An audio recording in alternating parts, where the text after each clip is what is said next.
I have been a Christian my whole life, but I kind of backslid like a lot, and I wasn't trying to do it God's way at all. Like that hyper grace movement really got me. Like I could do whatever I want. I'd say, um, and I kind of just like strayed away, and then one day I had I was living in Tehachapi, and I had like a really big house, and I had a nice car, and I was making $150,000 a year. Um, but I wasn't doing well. I I was drinking a little bit too, and um, still being responsible, but I just was like spiritually dead. This is the best way to put it. And I had a dream, and it freaked me out. So, like, I picked up my Bible and I started reading it, and I started, like, watching, like, Bishop Mari Mari and stuff like that, and, God just, like, got a hold of me, and I actually read in the Bible where it says that swindlers will not make it into the kingdom of heaven. So I quit my job because I freaked out because I was kind of like a swindler, you know? And, yeah, I moved out of that house because my dad died, and I, like, freaked out. It just wasn't a good time, and I moved back in with my mom, and Um, I just got heavily into the Word, and I just finished it a few months ago, and I read through the whole thing in like 8 months. And it's just been a long journey. Like it's not something that you just like God comes in and he just changes you overnight. Like it takes time, and little things here and there have to go. And then I found out I was pregnant, and it was not the best way to get pregnant. My trauma told me that like I don't even want to say the word, but like taken advantage of, I guess would be a better way to say it because I don't want to say the other word. Um, and I still to this day don't know if that's what it was. I don't know where his mind was. I don't know. Like I'm trying to give him the benefit of the doubt and like forgive and stuff. And I've actually let him see the baby, but I'm still not healed from that. But when I saw my baby, I it was really easy to forgive him. Um, and like love him with the love of God type of thing. But I still don't want to like have him be a part of my life, or at the same time, I just want him to be a part of his daughter's life, if that's possible for him. And just like supervise it heavily. But um my kids were not okay with it. My kids were very upset. So right now we are trying to get the kids like basically settled with it because they're still very upset about it, but they're also like they love her. They love her a lot. Um, but they're upset at the situation still. So to integrate her dad into my life with the kids around is gonna be really difficult. So I'm trying to like figure out how I'm gonna do that when he wants to see her. But I'm working a lot. I have 3 jobs, but I'm gonna drop the other job probably and just stick with the one because it's good money and now I can stay with my baby. And I'm discipling my son, like I was telling you earlier. I'm discipling my son, and I'm getting heavily involved in my church. I think something that's really important for me to highlight through all this is that when I got pregnant with her, um, full disclosure, I was taking Suboxone. Um, and when I got pregnant with her, I had like a really hard choice to make. It was either keep her and wean off of it because there's no way that I could continue taking that while I'm pregnant. There's just no way. I could never get that to my baby. Um, or abort her and continue my life, and just stay numb and I made that decision, and I when I found out I was pregnant, I cried. I stayed in bed for like 5 days and just bawled my eyes out. And Then I got up, pulled myself by the bootstraps and started bleeding off, and it took me about a week. And I was miserable, but I did it, I chose the right thing because I fear God in a healthy way. Like, I did not wanna do that to this baby. Like, I'm like, there's a reason why she was born, um, and there's a reason why I got pregnant with her, and she changed my life. She changed me as a person, this baby. Like, I don't know how to explain it, but she brought more peace than I thought that she would. And I'm so enthralled with her. I'm I'm in love with this girl, and I'm so happy that I kept her, and I'm so happy that it happened. If it didn't, I wouldn't have had another baby, and I probably would have got like suicide or something because I did not want any more kids. I was done. So I'm glad she's here and I can do it. I don't have to. I don't have to do things the bad way. I can do things the right way and just be patient. And God always comes through for me. Like, I don't ever go without. I always have food in my fridge. I have a big house. I have a new car, and I wasn't even working. But God just, here, I'm gonna help you. Just do the right thing. The Bible says He requires, or He prefers obedience over sacrifice. It's really important to Him to just follow His lead. Um, my support system was like not really there. I don't know. I felt very like judged because she's baby number 5 and she's also baby daddy number 5. Um, so I just didn't want to. I didn't want anybody involved because I didn't want to hear it. Like, I didn't want the look that you get. So I kind of isolated, and but I'm grateful because it got me close to God. So, like, really close to God. God knows that the only thing that I want and that I care about is them being close to God. God knows that the only thing that I'm concerned about is their relationship with Him, because ultimately that's the only person that can take to the grave with that. So through all this, I was able to, like, that's a lot of times that kept me going. Like, I want my kids to see me conquer this with God. I want my kids to see what God can do in my life. Every time we would struggle at all, I would tell them, well, just wait because God's going to come through. Like, when we were driving around without an air conditioner, I'm like, just be patient. God's going to come through. Yeah. So they've seen it, and it's crazy too, because there's been times where, like, we've been like going a day or two without all the food that we eat, and we're like scraping by eating ramen noodles, and I'm just like praying or like telling them, like, while we're driving in the car, like, just pray and God's gonna come through. And like the next day I would get, like, from Let Them Live, like a food stamp or a like Walmart gift card or something. And there was one time I didn't know that I had some in my inbox, and I had like $500 in there. Huge. So we went and like got a bunch of food, and they were just like, Mom, how does this keep happening? Like, you're not even working right now. What is going on? And it always comes like right when I need it. He's always on time. Never late, never early, always on time. And my kids are seeing that. And it made my 17-year-old like curious about God, because he just was like, how are you doing that, Mom? Like, what is going on? And I always tell him, it's not me, it's the Lord, sweetheart. Like, I don't do any of it.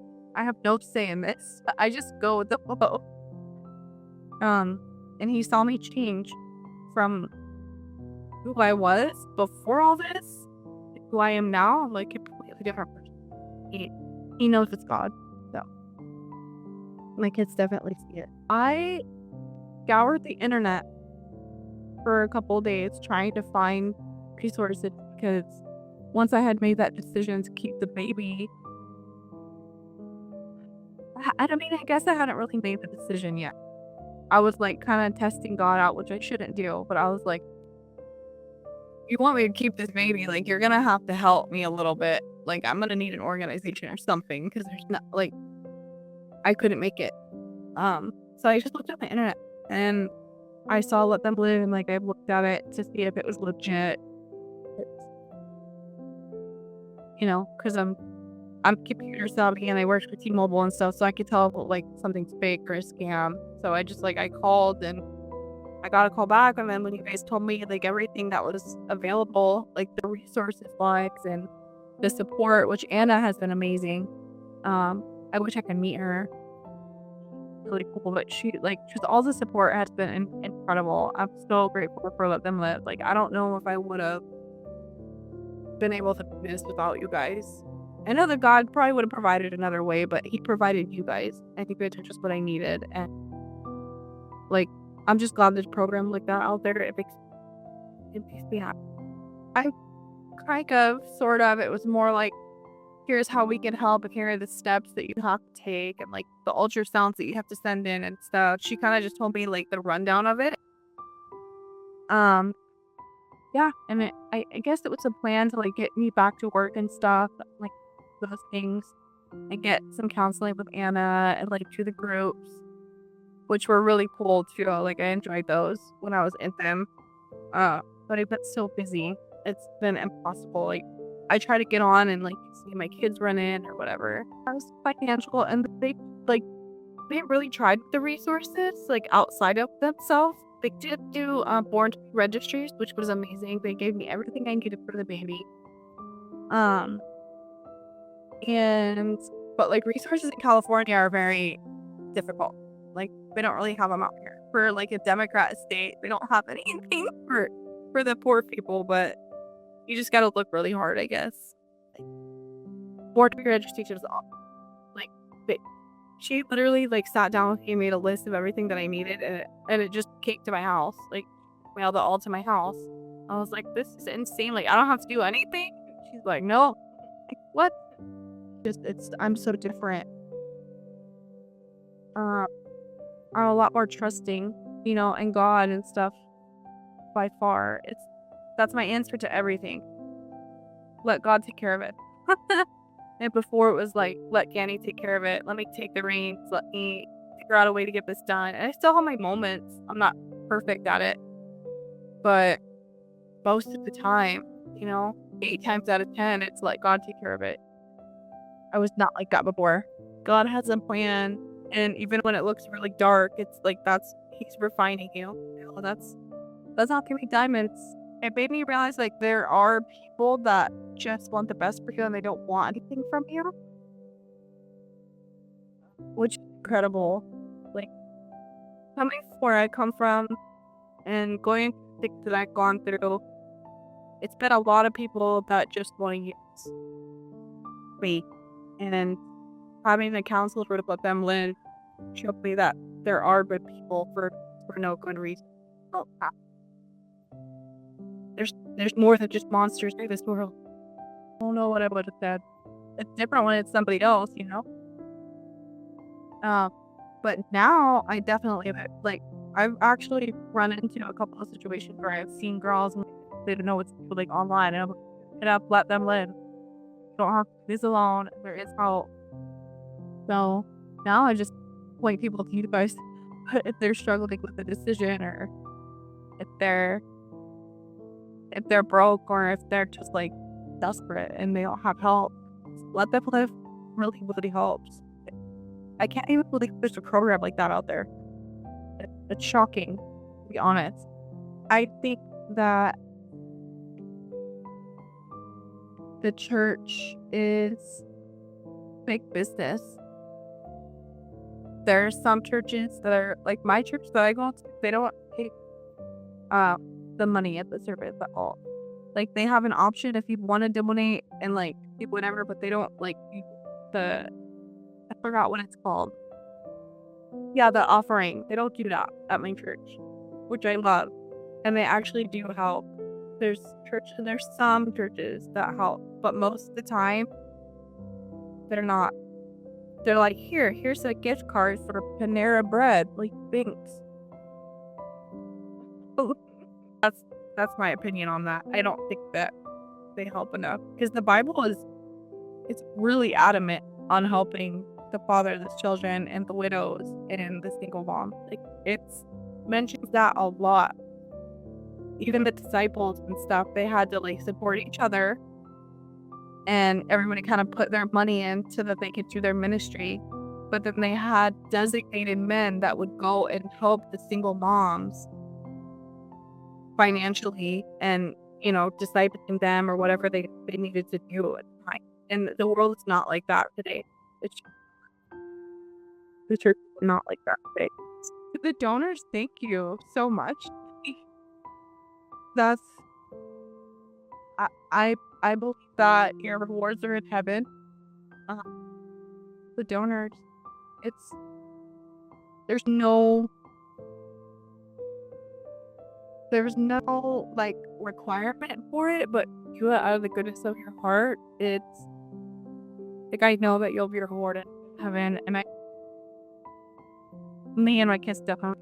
Like, I wouldn't have been able to eat a lot of times throughout this without the donor. I don't know if you could see her very well, but she was born on August 4th at 4:14 p.m. And the crazy thing is, it was sunny. Like the whole summer, it was sunny, sunny, sunny. There's no storms, no nothing. And as she was being born, a storm rolled in, and like it was crazy for a minute, and then it went away. But I didn't see it because I was in the ER. But my mom came and she's like, "There was a storm when she was born."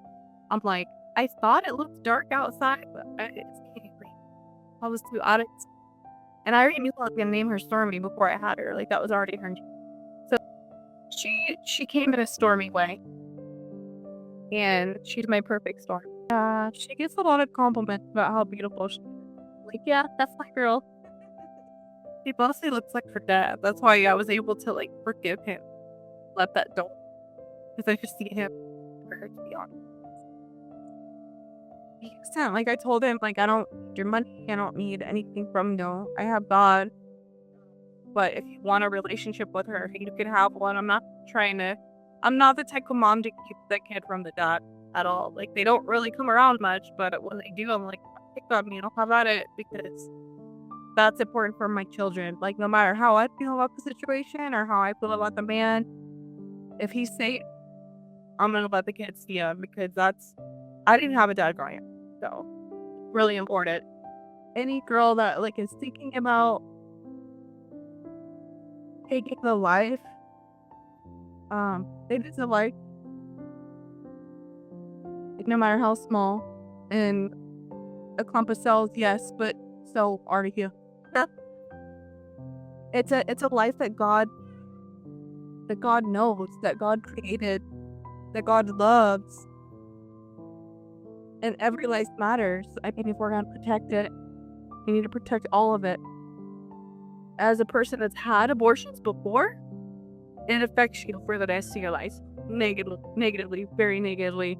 I've had 2 before her. When I was in my darkest moments. So it's not worth it. It's definitely not the easiest road, but we're women and we're strong. We can do it. Especially if we get with God, and we can do all things to Christ who strengthens us. And his yoke is easy and his burden is light. So if you just wanna do it, don't do it.